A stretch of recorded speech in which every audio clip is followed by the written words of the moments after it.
Hey guys, welcome to the newsletter. This is Wednesday, July the 29th. Now this newsletter will go out tomorrow morning, but I wanted to go ahead and record this. We had a Fed meeting today and they didn't do anything. Rates are unchanged, but the commentary around the Fed, obviously the market did not like it. Look at this. I'll go in on a daily chart here. And as you can see, now this is the ES. And this is when the Fed meeting happened, and then we're just down. Now this was 74.80 to 73.20, so we had a huge 140 points, kind of roughly, drop in the ES. Not looking good. So what I think is probably going to happen here, you see these lower levels. I think we probably come and test those levels. I think we'll see. We might even come down to the 200-day moving average. Let's do a quick comparison, and we're going to jump into 3 stocks you got to own, or you want to look at least. So here's the NASDAQ. Different story on the NASDAQ because all the money has rotated out of semiconductors here, rotated out, and you can see almost a free fall here. Now that's the 200-day on the NASDAQ. So I think either the NASDAQ will drag the S&P down with it, or the NASDAQ will find a foothold probably at that 200, and maybe the S&P will pull it back up. I don't know. It's still too early to tell. We still have Apple, Amazon, lots more earnings coming out, lots going on. So stay tuned for that. So because of that, we have to find stocks that are honey badgers, things kind of off the radar, seem to be working a little bit better. You don't want to be in semis right now. They will find a bottom, Micron, AMD, stuff like that, KLAC. That stuff will find a bottom. I don't think it's there yet. So that is why I search high and low to try and find you guys things that are off the radar. The first one, let's jump right in. The first one, I'm going to go with YETI. You guys know YETI, outdoor gear, coolers, apparel, outdoor gear across the board. Pretty good story here. I like this. Very solid chart. Now, as always be aware when earnings are coming up. It is confirmed out here. We do have earnings on August the 13th, if I can get my little thing there. Okay, August 13th before the open. So be aware of that. You might want to be in ahead of those earnings, or maybe you want to wait till after, depending on your preference and your level of aggressiveness. Maybe that's the right word, probably. But all the moving averages stacked positively here. There's the 200, there's the 50, there's the 20. I just got simple charts up here. 3-year earnings growth for YETI is about 31.4%. It's pretty strong. Profit margin 8.9%. Not that great, but you can make it up on volume, right? Forward P ratio of about 18 times. That's pretty good. And an RSI of about 67. Everything lines up to look pretty good. There's money flowing into this name, so obviously you can tell, and looks pretty good. Fairly low price stock, $53, with a short interest of 5.82%. That's, again, kind of adds a little bit more, in my opinion. I think it helps for the bullish side, perhaps. But YETI is our first name, YETI. The second, I'm going to go back into kind of the fringe of the semiconductor space, not directly, but we'll go with Corning. So Corning is optical, glass, fiber optic, all kind of things in that area that support manufacturing of not only semiconductors, but a lot of things. So been around for a long time. If you've been trading for a while, I remember, 20-30 years ago trading Corning here.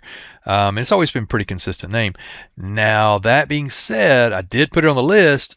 It has made a huge pullback here from the high there at 271. There's the 200-day moving average. So this would be a little more aggressive. Again, I put it on the list here to take a look at. There's our 200-day. We do have earnings coming up. Again, as with a lot of these names, you just have to be careful. So they reported earnings. Sorry, they already reported this morning. 76 cents versus 70. Oh, no, sorry, 78 versus 76, right? So that's good. I haven't looked any deeper than that. I run a lot of different scans. This is not AI generated stuff. I'm physically looking at all the charts and everything.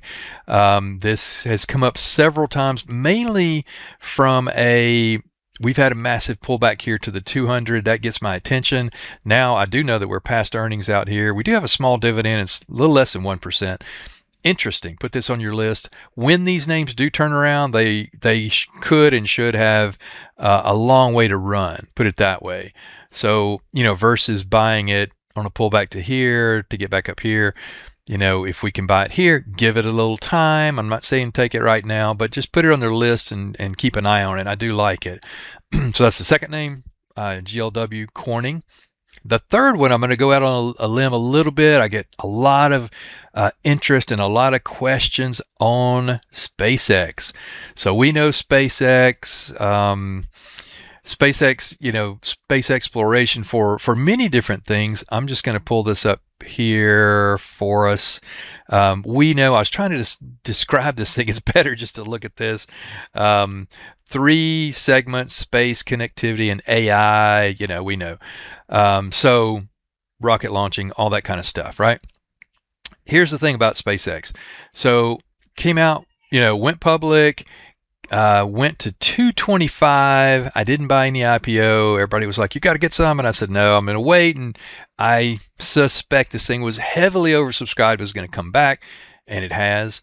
I've seen this play out many, many, many times over the course of my career of 38 years.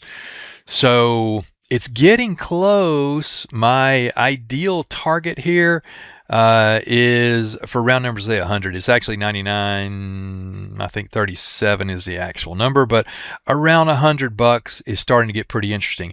Now, one caveat with this: you got to wait, or you should probably wait till August 6th. There's a lockup period that expires on August 6th. Now, there's about 900 million shares out there that potentially could be sold. Now, I don't think the selling is going to be heavy here. People don't want to, own them and dump them when they're, in my opinion, probably at a pretty good bargain, right? To go higher.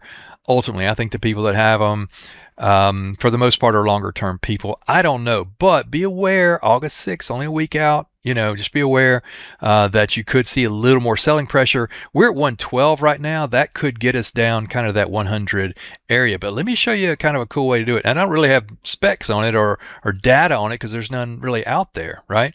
But let me show you what you could do. Let's say we wanted to buy some SpaceX. I usually don't give setups, but let's look at it. So let's just go out here. Let's say, I don't know, let's go to January. Okay, let's go to January. I'm just picking a number. And let's go to, I don't know, let's say 100 strike price right there, 100 strike price. If we said we'd love to own it at 100, well, let's sell some puts, and let's say 1690. Let's say we can get $17 for it, right? And we come over here, and we come over here.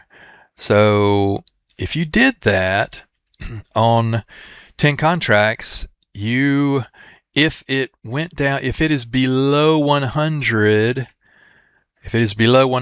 on January 27th, next year, you could get put to. It's not guaranteed or anything like that. Just because it goes below 100 does not mean you'll get put to.